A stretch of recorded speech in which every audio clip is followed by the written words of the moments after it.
Shalom, Ofer Bronchstein. How are you? I feel very good. Shalom, shalom.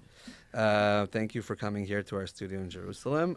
So you are the special envoy on behalf of President Macron and I guess the French government to issues related to Israel and the Palestinian Authority. Was that correct, or did I miss something in the nuance? First of all, I'm very happy to be here with you. Yeah. Thank you for hosting me. It's beautiful to be in Jerusalem. No, the nuance is more is a special envoy for the relationship between the Israeli people and the Palestinian people. Mm-hmm. Okay. It's larger than... Is there a relationship? Today it's a bad one. Yeah. Today it's a difficult one. But it is a relationship. You know, I have a tendency to look at the glass half full. Yeah. It's very easy to say everything is a catastrophe.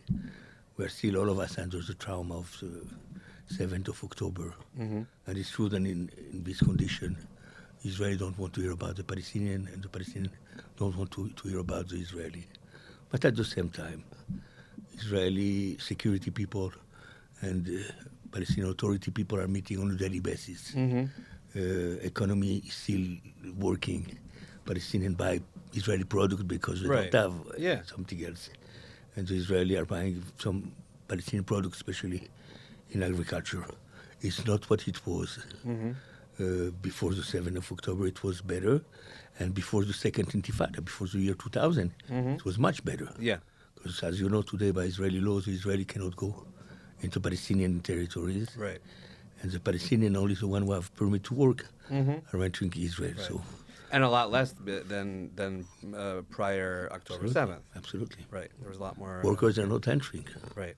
So the relationship is I mean, complicated. there are some, but not as many. Yeah. So I want to actually go back to the Oslo Accords. You were, first of all, you're Israeli, Mhm. but you live in France. Mhm. I think you have probably like a dual identity in a sense. You know what I'm saying? Like you have, I'm sure you, in your mind, you are both French and Israeli at the same time. You know, to be French today is to be European. Okay. And to be European, it's to belong to a community of 25 countries. Right. And something like 20 languages Mm-hmm. and cultures and, Mhm. and background. My identity is a Jewish one. Okay. Jewish identity is universal. Yeah. I have Jews all over the world. Mm-hmm. And it's what makes the Jewish identity so beautiful, because it's a universal one. Right. So wherever I go, I feel very Jewish, Mm-hmm. according to my value of Judaism, and Of maybe course. we'll talk about it. Yeah. Because I see here, especially, but not only here, some people are taking Judaism to places that I don't identify myself at all. Mm-hmm. Where Judaism and mine are totally different. But Well, as they say, shiv'im panim Torah, right? Yeah, 70 shiv'im different panim, ways absolutely. of looking at our absolutely, Torah. v'tasel charav. Right. So my identity is fundamentally a universal one. Okay. But I like the idea of being European. Right. And I was born here. Mm-hmm. You know, some people say you can leave Israel, but Israel doesn't leave you. You can't. Yeah, Israel can't leave. I'm very attached. Right. I have my family here. I have memories here. I have half of my life I spent here. Yeah. I was born here, Mm-hmm.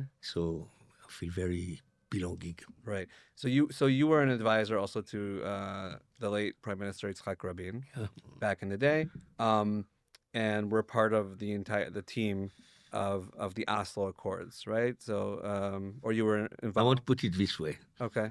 When the Oslo Accord and two very good friends were behind it in the beginning, which were Pundak and Hirschfeld, and it's the first academic work, let's say, in Oslo, and then it was Peres and Benin who took it over.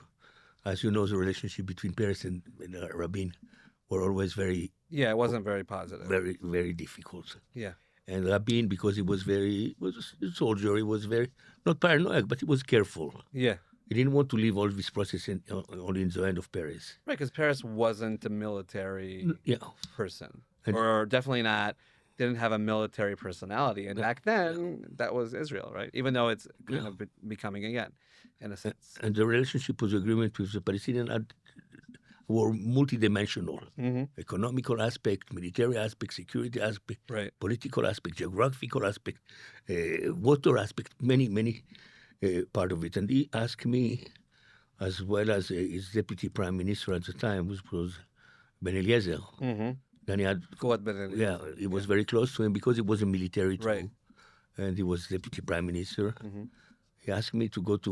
I had already at the time relationship with Fatah and PLO, and a good relationship with their leadership. So I was going back and forth to Tunis to prepare Arafat return to Gaza and to Jericho at the time, and to bring Fuad, which it's very interesting. I never spoke about it really, but the Israeli media never spoke really about it. It was the first time that a deputy prime minister, a general in the army, and not any general, he was a general in charge of the territories when he was in the army, is going to Tunis to meet the leadership of the PLO. He spoke Arabic, I think, right? He spoke very well Arabic. Right, he was close with Egypt.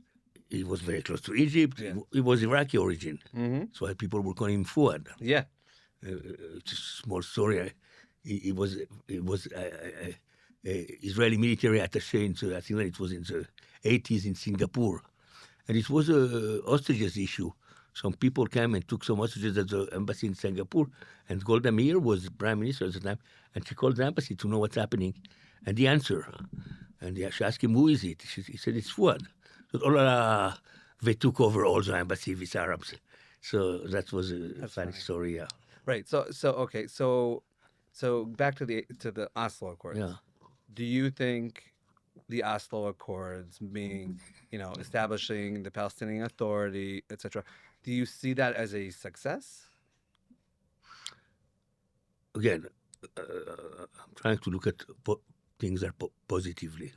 If you see it back from the eyes that we have today of the relationship between the two people and the two authorities, it's a failure. Mm-hmm. It didn't work. Mm-hmm. Nobody, when they were prepared, nobody thought that Rabin will be assassinated, and nobody will talk that Hamas will start bombing and killing people in the middle of the street all over Israel. Right. So I think that, in French you said, in everything it's better to be foreseen than to have to take care of. Mieux vaut prévenir que guérir. So I think that the big mistake of Oslo was that the vision was very short term, instead of saying what's going to happen 20 years from now. That's the first mistake. And the second mistake, I think, was that it was supposed to be gradual. It was supposed to be gradual. Gradual. Okay. 5 years period. Yeah. Area A, Area B, Area C.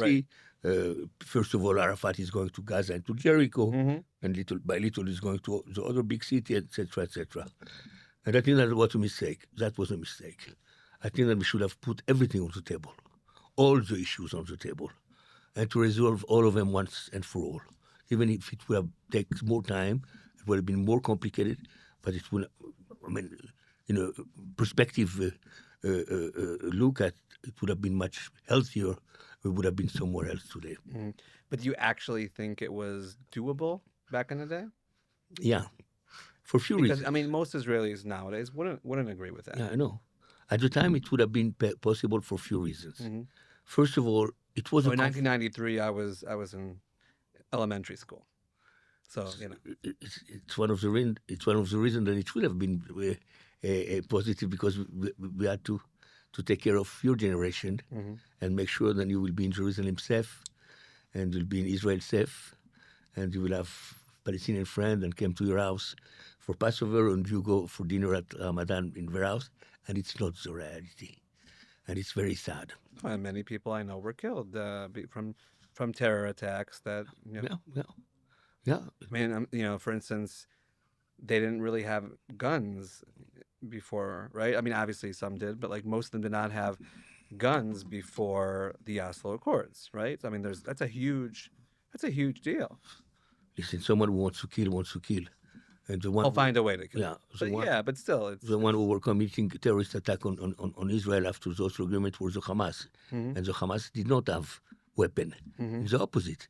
The one who were trying to protect the Israeli and to fight against the Hamas, even today, as we saw lately in Jenin and in Tulkarem, was the Palestinian Authority with the gun that we have. And I remember, which was surrealistical, to see patrouille in the same jeep.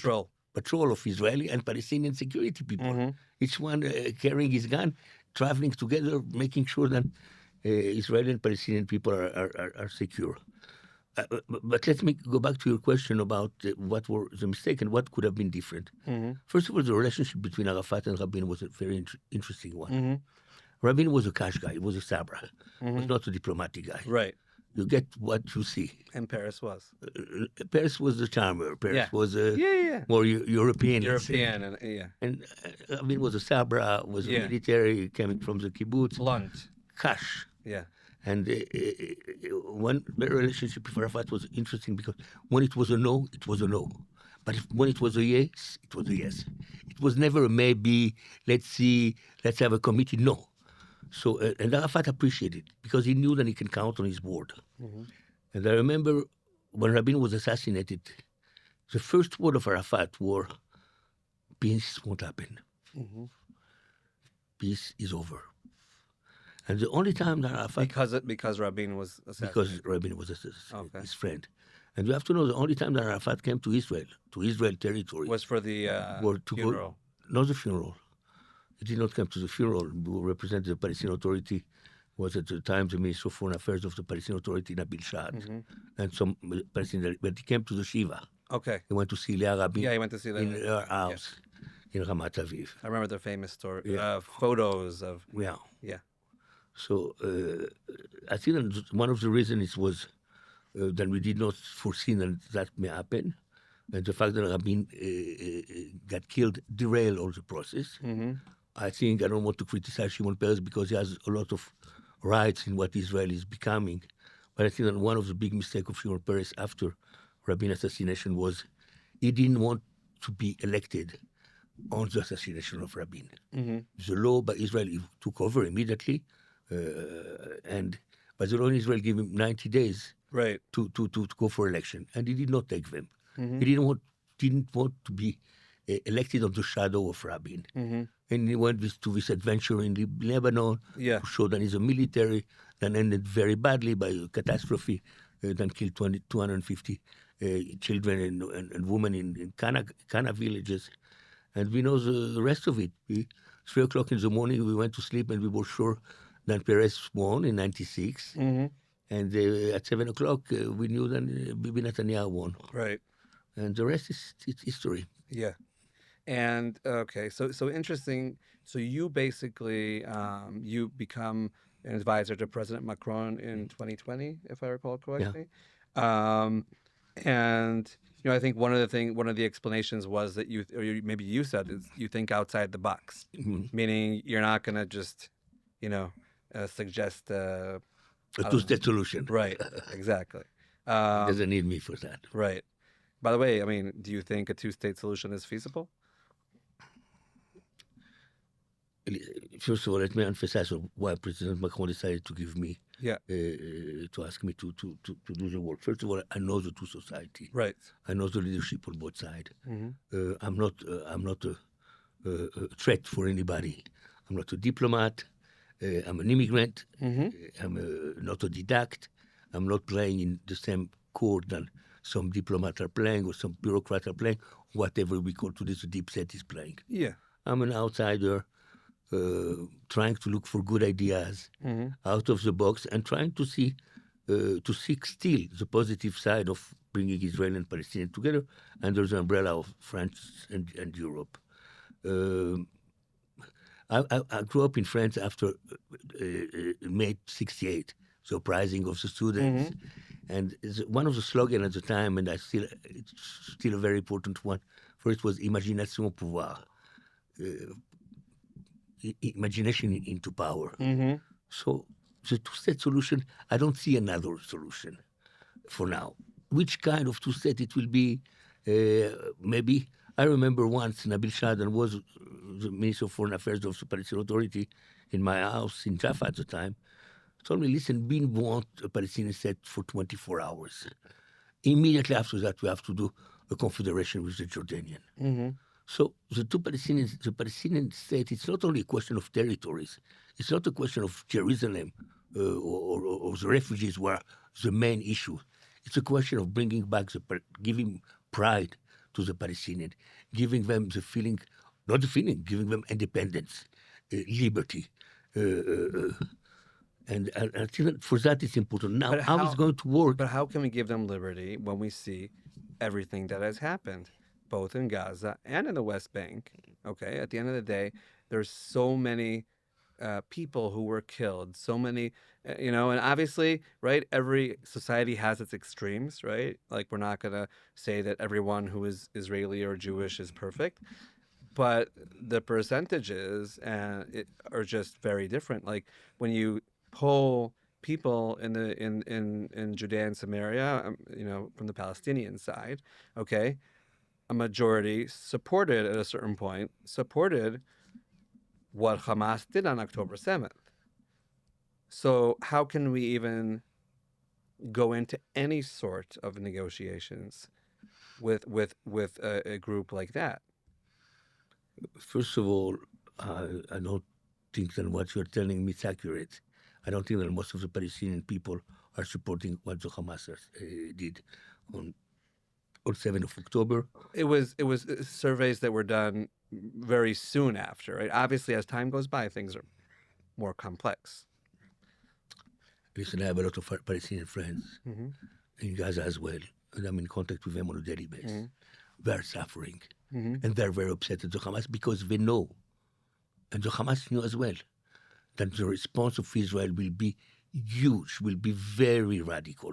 Nobody thought that it will be so radical, because I think that we have to stop at one point, Right. because it, in my point of view, doesn't serve the purpose of this war anymore. And the Palestinians are suffering. You have 2 million people in Gaza who don't have a house, who don't have a shelter, who are in the street back and forth for the last 18 months, 19 months now. You have 50, 40, 35,000, I don't know exactly, people dying. Most of them, let's admit it, are innocent people who got caught in this terrible war. You have thousands of orphans. I mean, there are people in the Israeli security forces that say there is no,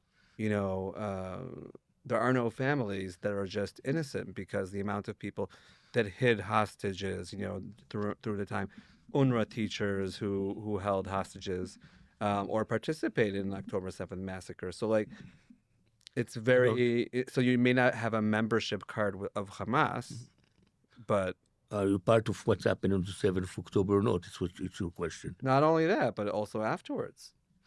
I don't believe so. Okay. From the contact I have with Palestinian friend in Gaza today, to whom I talk, they don't want to be part of it. In the opposite, they are apologetic. They are calling for the release of the hostages, not only because they want to please the Israeli, because they know that the minute that the hostages will come back. Why don't we hear any of them? But I don't think that we are asking any one of them. We want. No, why aren't we hearing, even not in Gaza, because in Gaza it really is risking their lives, right? But we haven't, like, there's not one. Did you ask? Yes. What did you ask and was refused to give you an interview? I will tell you after this. I'll give you a name. Broadcast. Okay. I'll give you a name. I'll give you numbers. We speak beautifully English. Okay. And you will listen to what we haven't. And they'll give you a name of person from all walk of life. Women, young people, politicians, business people, and make your own opinion. We have to interact. We have to ask the difficult questions. So you said you have many friends who are Palestinians. Do you have friends who are settlers? I have friends who are settlers. We have disagreement. Like the Palestinians, we have disagreement. Yeah. In Israel, like in the world, people want to make their life easy. You're left, you're right. No, it's not. The world is not anymore like that. Right. Do you believe the assessment that there isn't really any left wing in Israel now? First of all, we have to decide what is left. Right. And in Israel, it's something very strange. Yeah. Because left and right, it's according to the Palestinian issue, to the territory. It's not about socialism. Social and economy. Yeah, exactly. So if, according to what I believe, socialism and economy and social issue, I think that Shas is left. And the Ras that is true. And Meretz will be right. That is true. Right. So it's going to be very confusing to go into this categorizing left and right. So when's the last time you visited like a Jewish settlement? I made a movie with Daniel Cohn-Bendit. It was just before the COVID. And we spent a lot of time in Eli. And I have a good friend there who lost her son in the war now. Oh, Lali Deri. Lali.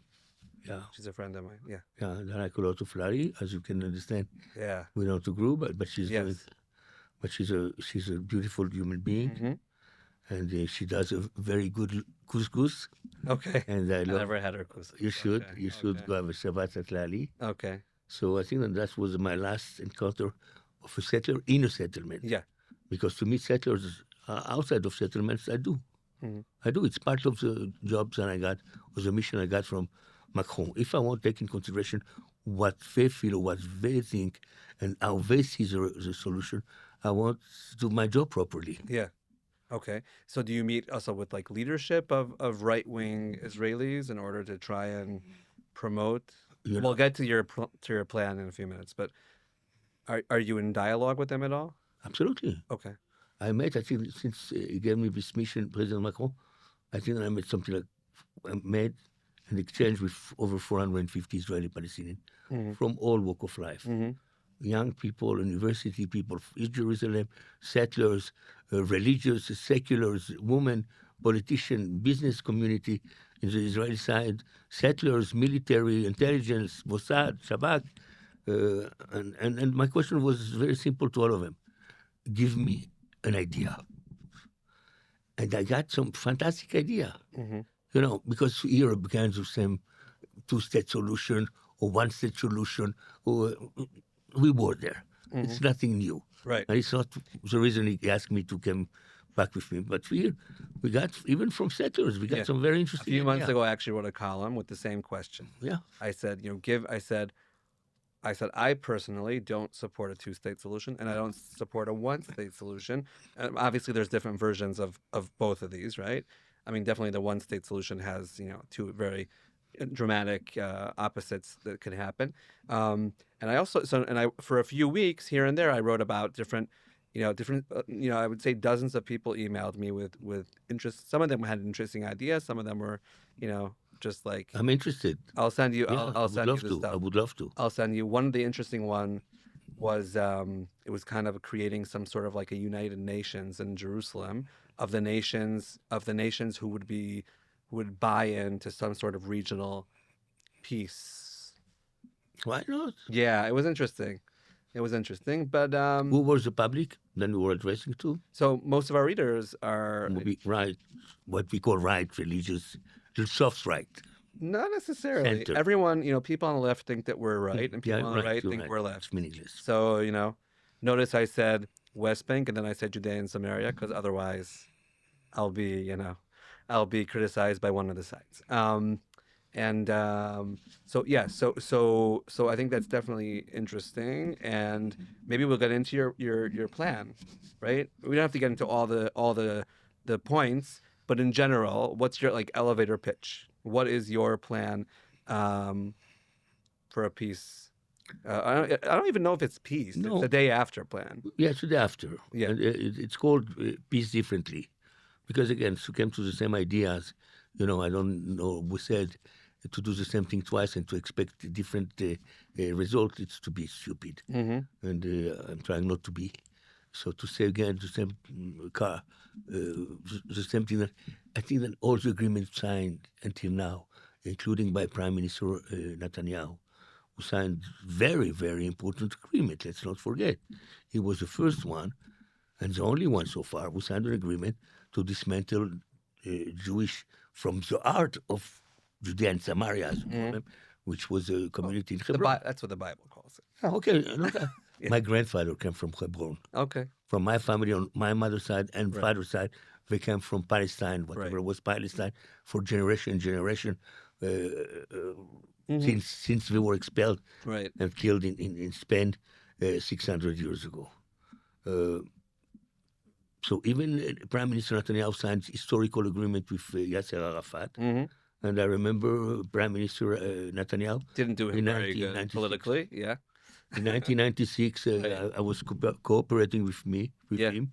We created a forum of member of parliament, Israeli member of Knesset, and Palestinian member of Palestinian parliament. Mm-hmm. And he encouraged member of the Likud, member of Shas, religious people, settlers, to go to this gathering with their Palestinian homologue.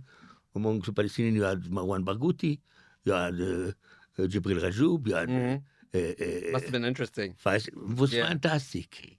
I remember Tommy Lapid. Okay. Tommy Lapid was a liberal, but he was So not for those who don't know, the father of Yair current, opposition chairman Yair Lapid. on the Palestinian Holocaust Israeli, survivor. Holocaust survivor. On the Israeli-Palestinian issue, he was very against. Yeah, he was very strong. Very strong. Yeah. Yeah. And I remember he told me, "Listen, you are offering me a weekend in Paris. Greece. It was in Greece. I will come, but don't expect me. Nothing will happen. Yeah. I like Greek food. I like good wine. I'll come to enjoy it and the music." And we filmed it. It's a beautiful movie that we did at the time. And at the end, he said, "You know what? Something happened to me." I sat with them. I spoke to them. And on a personal level, something happened. Mm-hmm. So it's what I'm very, very sorry that the Israeli-Palestinians, today, we don't meet. Right. We don't know anymore one each other. We dehumanize one each other. For many Israeli, also Palestinian are terrorists. Mm-hmm. For many Palestinian, all the Israeli are either settlers or soldiers. Mm-hmm. And when you dehumanize someone, it gives you the good reason to treat him badly. Right. So they want to kill soldiers and settlers for whatever reason ours. And we want to look at them as all terrorists. Now we look at all the Gaza people being Hamas people and terrorists. Right. So let's Neither say, one of them is right. Right. So let's say in a world before October 7th, theoretically, I would be able to agree with you because, okay, like, listen, there's millions of Palestinians here. Something has to happen, right? Like, it can't just, like, the Netanyahu technique of not making a decision proved to not necessarily be a good idea, right? Okay, October 7th happened under his watch. Totally, his responsibility, as well as many others. But he was the head. He was the chief, the most senior person in the government and in Israel at the moment. But myself and many Israelis in general just will listen to what you had to say. They're here. You get to know them personally, this and that. But people are just fed up. They don't want Which that. people? Israel. I'm saying Israelis. Like, obviously, I'm speaking in a very broad term, and there are those who actually do agree with you, but those who disagree with you are so big, right? And you were also, you're involved in the Oslo Accords. What? I told you my criticism towards the Oslo Accord, but Yeah, 100%. No, I'm saying, so, like, why would you succeed now if this were to be? I'll tell you why. Yeah. And I'll tell you even something that you'll be even more surprised. I think that today we have a better chance to succeed than ever. Mm-hmm. Because the hostages, I hope, will be released soon. Mm-hmm. And the war will have to end in Gaza. Mm-hmm. 1 week, 1 month, it will end. And the two societies will be licking their wounds. Mm-hmm. And their wounds this time are very deep. 7th of October will enter the history of the Middle East as an historical dates. Not only changed completely the relationship between Israel and Palestinian, not only changed completely the relationship among Palestinian, Israeli, but it changed the Middle East. Look, Lebanon is not the same Lebanon. Syria is not the same Syria. Well, Iran, no. Yeah. Iran is not the same Iran. Okay. So we have an opportunity. I see what's happened 10 days ago in Cairo with the Saudi and the Arab League, what we're planning on, would like to do in Gaza. So things are changing, and I think that people are fed up. Right, but from a large chunk of Israelis, they would not agree to anything that would perceive to be or be a present to the Palestinians as an acknowledging a state as result of October 7th. It should not be looked at as a present. I would like the Palestinian to look at their interest and the Israeli to look at their interest. Mm-hmm. You know what? Something that makes me very sad. The Israeli and the Palestinians are spending a lot of time, a lot of money, a lot of energy on arming one each other. Mm-hmm. If they will spend the same amount divided by 2 on how to do good for their own people, we'll be already in peace. But they don't see a two-state solution. No, leave it now for how you call it. I'm just telling you. No, what I'm saying is, from the river to the sea. 2 people will leave. No, from the river I to want the, to take them the out. sea, Palestine will be free, right? Is Forget. without us. That's what some stupid people are saying. Well, that's what the And entire world is saying. No, Yeah. sir, no. No, sir. I'm saying No, the no, no, entire no, no. protest movement. Yeah, very what? Okay, A that's few not the thousand. entire world. There are Right. a few thousand of noisy people. It's some okay. settlers that says the same thing. Mr. Ben-Gvir and Otzma Yehudit, who are in the government today, says the same thing. But here, Some people today I said, idea of Donald Trump was not bad. No, but let's take them out and throw them but out. here's the thing. It used to be Ben-Gvir, right? Now it's not only Ben-Gvir. It's Donald Trump. No, Donald Trump said what he said about the Côte d'Azur and the Riviera, etc., and to take them to Jordan and to Egypt. And then the Cairo summit happened 10 days ago, and then he's back on saying, I'm ready to talk about the Arab people and the Arab League and to see what they're offering. So he's open to other. I wish, and I believe that it will happen. We'll be surprised by President Donald Trump. The man is 78. We will anyways. He we'll will be always surprised. surprise. Yeah. So I think that let's look at what is good for the Jewish people. The Jewish people want to feel safe in their homeland. They want Judaism in the 21st century. My Judaism is not a Judaism of the Holy Land or the holy places. The only thing that is holy for me as a Jew is the life. Life is the most holy things in the world. I don't understand what means an holy place. I am more attached to maternities than to graves. Mm-hmm. I'm not willing to send my child to die in the name of any grave than someone was buried. But I will ask him to do the best he can to make sure that the child that is being born today will have a good future. And I'm telling you, because I'm fundamentally. But if every single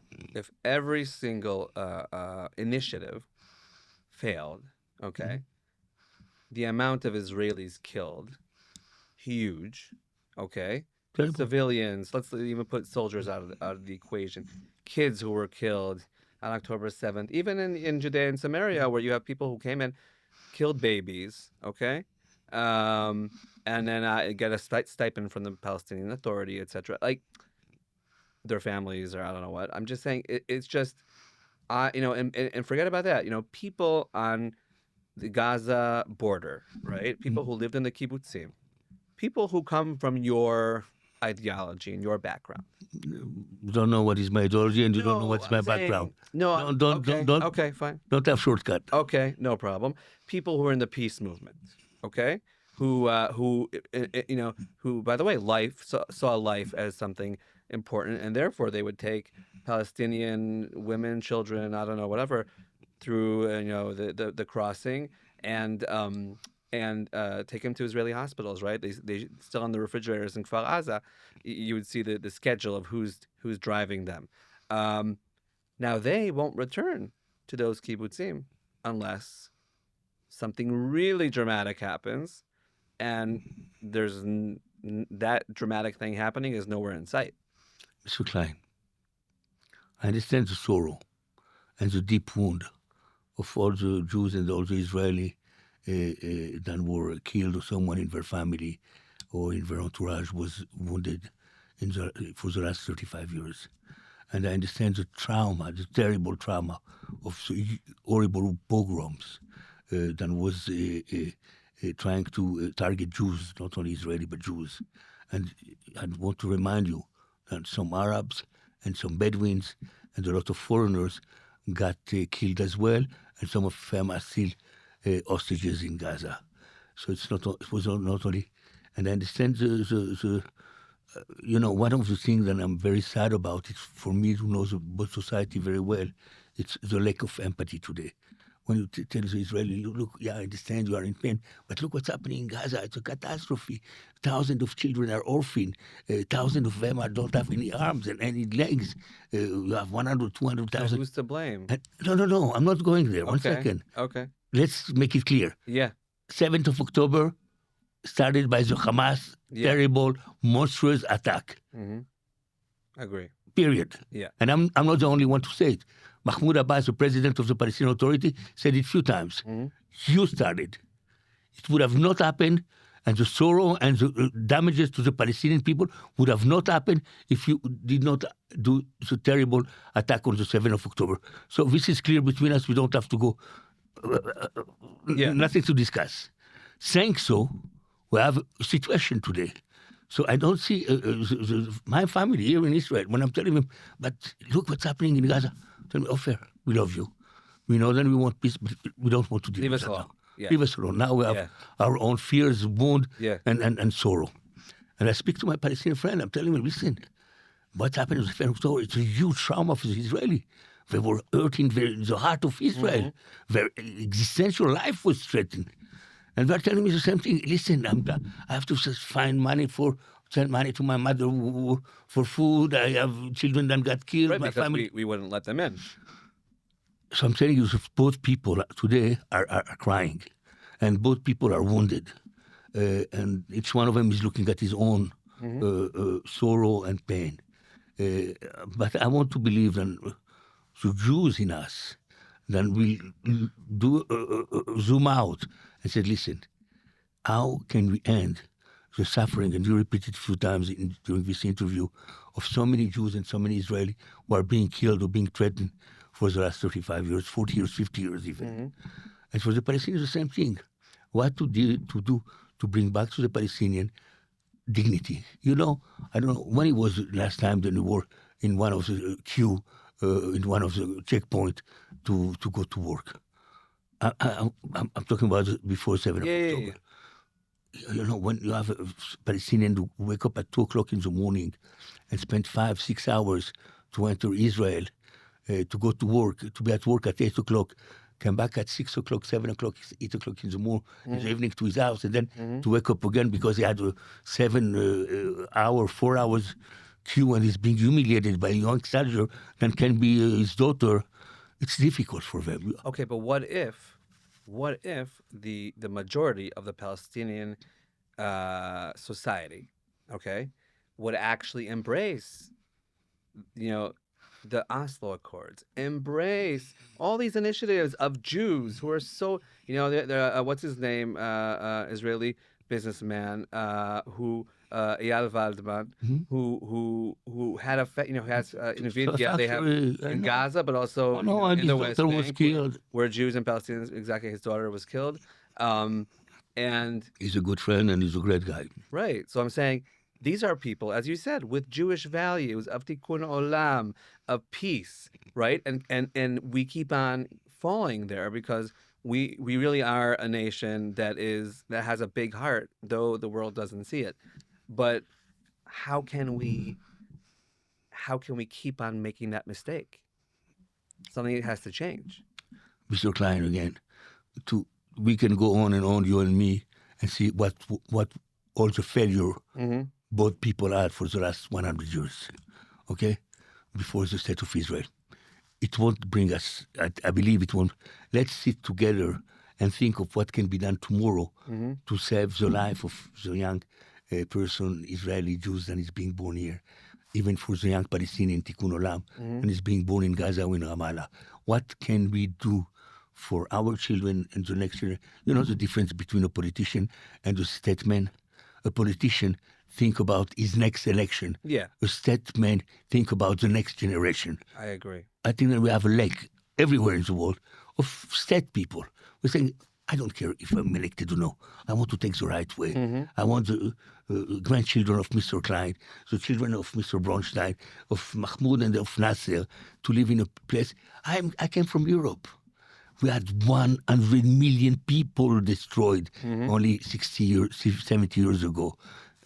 I don't need to say what was the Holocaust. For. It's the worst thing that happened in humankind history.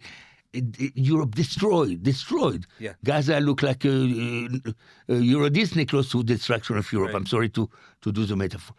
And then the Europeans decided that then they won't resolve any more problem taking weapons. Then it will be by creating a community, by discussing, by sitting around the table to resolve issue. I'm a strong believer in Europe. With all the differences, with all the languages, but we sit down and we don't use weapon anymore. It's why we're traumatized of what's happening today in Ukraine. We were sure 3 years ago that something like that will never happen in Never, Europe right. again. Yeah. So, Okay, so really our time's almost I'm up, sorry. unfortunately. I'm No, sorry. it's fine because I was I really am enjoying this conversation. Later this week, there's a conference in Israel organized by Diaspora Affairs Ministry, where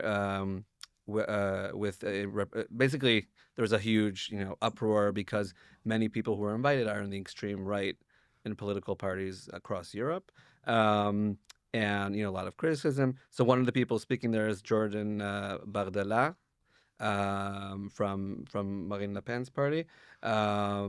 What's your take on it? Basically, it's a conference on combating anti-Semitism. Let me say only one thing about the last issue. Yeah. I think that our main enemy, ours and the Palestinians and all over the world, it's poverty and ignorance. Okay. That's something that we can fight, Okay. and we can win this war. Okay. To give dignity and good future for all the people. Amen. Amen. Now, listen, you cannot do a conference on anti-Semitism, on inviting parties that was the one to promote anti-Semitism. Mr. Badra is a very nice, good-looking young man with an interesting future ahead of him. Mm-hmm. He saying the right thing, but sometimes he fails. He was asked, I think, a few months ago, what he think about the famous sentence of the father of his party, which is Jean-Marie Le Pen, was condemned a few times by the court in France for anti-Semitism. So was the one to say that the Holocaust was a detail in the... I mean, his daughter pretty much, cut off ties with him. Yeah. Did they really take a step out of him or no? I don't know. Okay. Maybe for pragmatic reasons, knowing that this kind of things are not going to work anymore, they are changing. But what I'm thinking, who is behind them? It's the same people. It's very anti-Semite people. There are people who don't want the destruction of... Right, but they support Israel. It's okay to be anti-Semite as long as you... No, I'm not saying. I'm like, I'm purposely kind of... What does that mean? Countering Israel? To say we like Israel and poor Israeli, they got killed in the 7th of October, which is enough for us? No. And well, they're not in government now. And in Paris or in wherever in France, their supporters The march. are for the killing of Jews, and they think that the Jews control the world, as she was saying during the election. Who was saying? Marine Le Pen, I remember her giving interviews saying the Jews control the media and the bank. I'm doing the gesture she was using like that. Okay. It was frightening to listen to her. But many Jews actually voted for her. I think that we should look at themselves. Either we have values and we are voting for them, you know why? Not because we defend Israel. Not because we become... Because they're Because we're against the Muslim. Okay. The enemy of my enemies become my friends. Sometimes. No. Okay. No. Why not? It's not because they're racist. No, but isn't that our peace agreement, let's say, with Egypt? Right? You know what I'm saying? Like we have joint enemies. So we have I told you our enemies are poverty and ignorance. Okay. Because she doesn't like and she is racist towards the Muslim and the Arabs, I should respect her. In the opposite. Today it's against the Muslim and the Arabs. Tomorrow it will be us. And after that it will be the gypsies and the homosexual. People who are intolerant are people who are intolerant. And racism is racism. I'm not making a difference between anti-Semitism and racism or homophobia. Well, the extreme left is also problematic in France. Absolutely. Absolutely. Especially what happened last week. Yeah. When a Jewish commentator was seen as all the worst images of the Nazi during the war. Yeah. And they lost in court. And I'm happy that the court in France condemned them. They are anti-Semite today. They're not my cup of tea. But that's not making the extreme right. Both of them are going into the wrong direction. Both of them are trying to apply to a certain public for practical reason, not for values. This extreme left, for me, they're not left, but let's call it this way for people.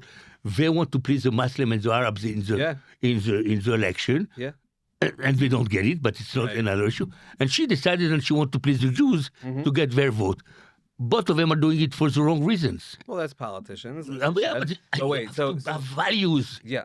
We need people with values. So after October 7th, right, and there was a march, right, for Israel and support, And Macron did not participate. Yeah. Though Marine Le Pen did. Yeah.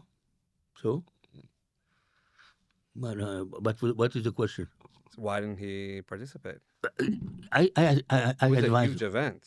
I advise you to read the letter, personal letter that he published the same day in the most important newspaper in France. That came. It was a Sunday, the only news and biggest newspaper on Sunday. He published lettre. I don't remember. It was à mes amis juifs or lettre française. I think it was lettre française, explaining what he think about anti-Semitism. You know how many Jews were in Macron's government? But never, we don't know. Right. Because it was never an issue. Yeah. The last prime minister of Macron, Right. Bone. Elizabeth Bone, Yeah. Jews. Today, the president of the French parliament, she's a Jew. I'll give you the name of 5 or 6 ministers, much more than what they represent in the society. Yeah, definitely. Yeah. Macron and some of the left people criticizing. By the way, when it comes to anti-Semitism, I think he's so spot he on. did not march because he thought that if he will march, the attention will be on him and not on the march. Was he right or wrong? It's not important. What's important is what he does, not if he march or no. What he does on a daily basis for anti-Semitism to be eradicated in France and for the people who are anti-Semite to go to jail and to go to court. It's what's important for me. If he march or not march, it's not relevant. Unfortunately, our time is up. But I wanted to say that as a child, I grew up demonstrating against the Oslo Accords.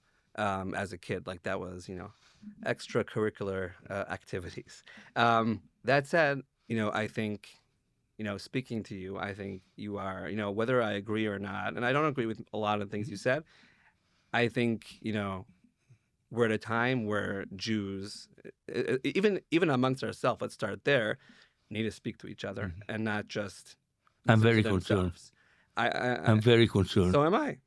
I see what's happening these last days here in the Israeli society, and I'm afraid. And I do agree with a lot of people from right and left that says the internal danger is much bigger than the external one. Right. And I have to wake up. And I think, by the way, also within the Palestinian Authority, let's say, or area, I have a Palestinian who came to my home, he gave us a service, whatever, from a village nearby. That was before October 7th, and we had the most fascinating conversation, and we both agreed that our representatives are just corrupt and terrible, right? And then the people themselves are actually decent and can actually live in coexistence up until a certain amount. But I think that loving every single Jew is super important, and I think I love it that you're doing things that you really believe in, and they're outside of the box. So and we need more people like that. So I want to wish all of your editor-reviewer a happy Pesach, and we have to celebrate liberty. Yeah. All over the world, for all the people of the world. Our liberty, our neighbors' liberty, something is not going to change. We are going to live together, them and us. We have to find a way, and I don't know, I don't have a miracle response to live decently together, to have at least good neighborhood relationship. Peace we can maybe later, but good neighborhood relationship. Your child should not walk in the street, be afraid, and her son should not be humiliated in a checkpoint. Yeah. We can do it. We can do it. We, the Jews, have values, so we have to promote them. Thank you so much. My pleasure, Mr. Klein. Thank you.